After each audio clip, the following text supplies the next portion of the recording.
નમસ્કાર, CB24 news સાથે હું રેશમા આપનું સ્વાગત કરું છું। અમદાવાદમાં જીવરાજ પાર્ક પાસે મધુરમ ફ્લેટમાં વહેલી સવારે 4 વાગે સીડી ધરાશાયી થઈ હતી। અમદાવાદના બેજલપુરમાં જીવરાજ પાર્કમાં આવેલ મધુરમ ફ્લેટમાં બ્લોકના દાદરાનો ભાગ ધરાશાયી થયો હતો। આ ઘટનાનો કોલ મળતાની સાથે જ ફાયર અને પોલીસ વિભાગની ટીમ ઘટના સ્થળે પહોંચી ગઈ હતી। બ્લોકમાં રહેતા લોકોનું તાબડતોબ રેસ્ક્યુ કરવાની કામગીરી હાથ ધરાઈ હતી। અમદાવાદમાં જીવરાજ પાર્ક પાસે ફ્લેટમાં લોકો ફસાયા હતા। મધુરમ ફ્લેટની સીડી ધરાશાયી થતા રેસ્ક્યુ કરાયું હતું। મધુરમ ફ્લેટના 4 માળમાં રહીશો ફસાયા હતા।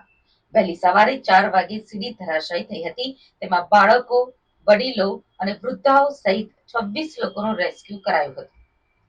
એએમસીએ મોડે જાગીને નોટિસ લગાડી છે, જેમાં ફ્લેટમાં 15 પરિવાર વસવાટ કરતા હતા।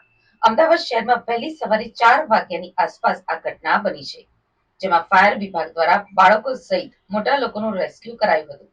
જેમાં એએમસીએ સીડી પડ્યા બાદ ભયજનક મકાનની નોટિસ ચોંટાડી છે। આ ફ્લેટમાં 15 જેટલા પરિવાર વસવાટ કરતા હતા, જેમાં વહેલી સવારે ઘટના બનતા જાનનું જોખમ ટળ્યું છે, તેમજ આ ઘટનામાં કોઈને જાનહાનિ થઈ નથી।